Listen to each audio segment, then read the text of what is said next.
بسم الله الرحمن الرحيم الحمد لله والصلاة والسلام على رسول الله صلى الله عليه وسلم داود كسر داود دقيست كسر داود برنامج قصوين كنواش داود دقيست قصوين كان أن كسر قاعدنا برنامج كان وقصور حقيقة وقصوين دعي وقصوين أن ربنا لأن كنت صالة قاعدنا كوانا قاعدنا قصدنا ما توحى كسر بسنتاي صدح لنا دليرة أي صاحبها صدح لنا الوحي كشقين شرين قاعد حمار دمير ذي كشقين شرين دميري لحاير نينك صد دمير بولها دمير كسودتك ألابته أو قاضي شرين أو أذيق شرين أو ككرين شرين أو دقالك سوسار شرين صدح لنا معلمها كمدا مركز سو شقيين دمير ذي أكو سو شقيين أي هبين كعشر سكوب إمادين عشر ذي مكر صواب فريستين أي نين كمدا ayaa waxa uu yiri waryaaraha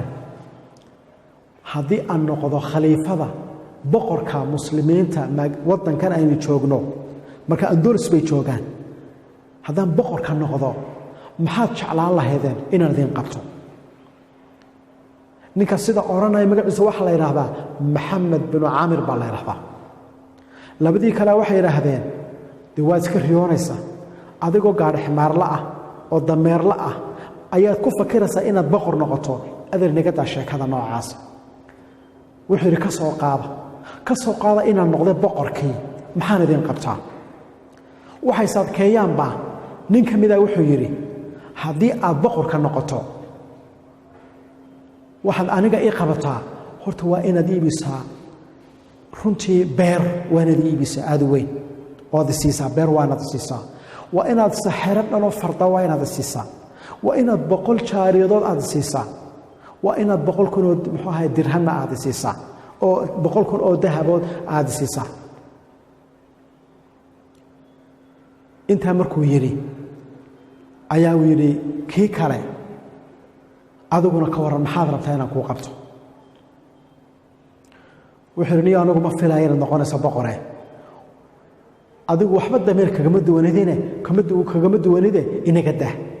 wuxuu war ka soo qaad hadan noqdo boqor maxaa rabtaa inaan ku qabto wuxuu hadaad boqor noqoto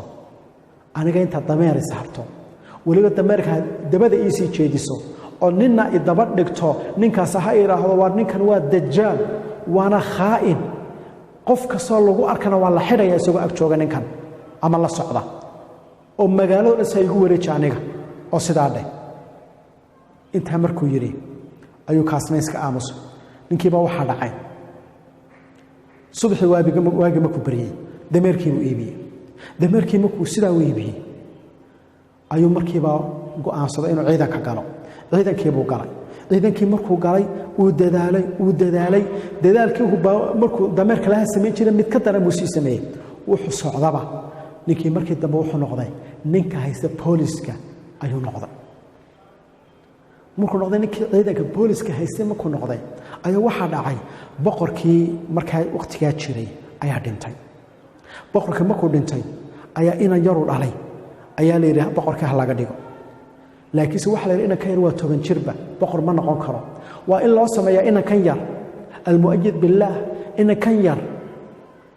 dowladda umawiyya marka dowladda waqtiga xukumaysa weeyaane inan kan yar baa leeyahay war saddex nin oo la taliya oo laakiin aan ka soo jeedin beeshan bani umayya aan ka soo jeedin sababtoo bani umayya ka soo jeedaan way ku qabsan karaan boqortinimada ku qabsan karaan dad aan ka soo jeedin oo ka madax banaan oo reeraha kala hal loo keeno saddexdan ninka hala taliyaan saddexdan baa la raadiyay saddexdan baa nin kamid ah wuxuu noqday Maxamed bin Aamir buu noqday ninkii haystay booliska ayuu noqday saddexdan baa la taliyaal baatiin saddexdan baa shaqadii bilaaway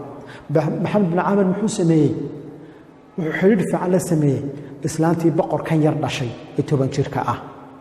تاسي وحي كانتي إنه لبضين الله كان ميت كميدا إنه كنت خلص صبا أو إسلامتي إرادة نكاي نقدف وماشى كسار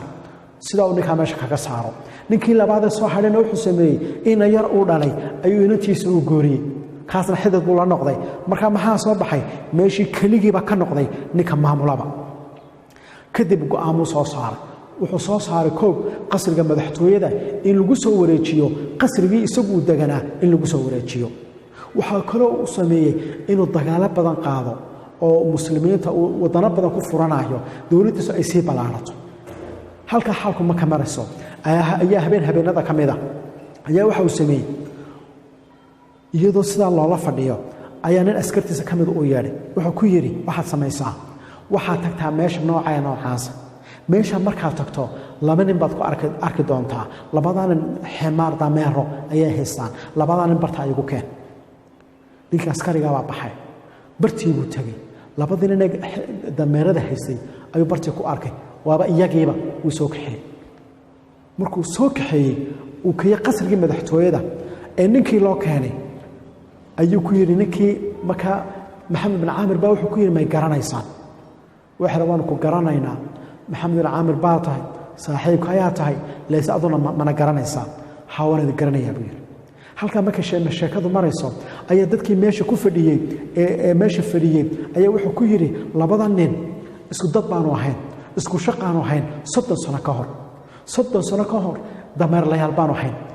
habeenada ka mid ah ayaan anigu iri aan tashaday oon iri waxaan noqonayaa boqor labada nin baan u soo bandhigay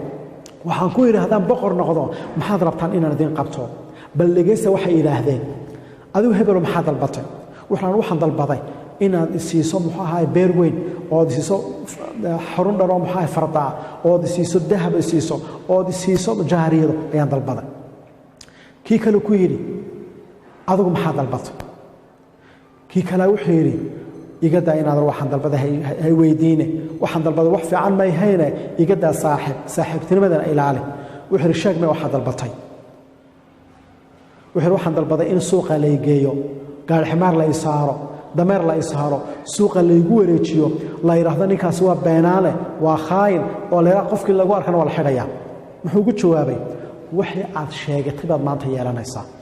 adiguna hebelo wixii aad sheegataad yeelanaysaa ninka hala siiyo wuxuu sheegtay oo dhan hala siiyo fardiya hala siiyo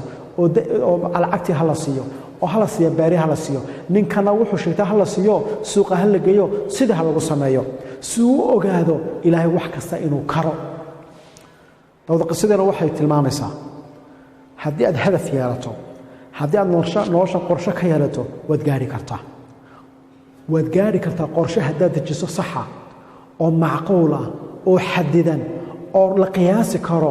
oo waqti leh haddaad dejiso waad gaaraysaa waana xaqiiqo weeyaan intaasaan kusoo koobaynaa wassalaamu calaykum waraxmat ullah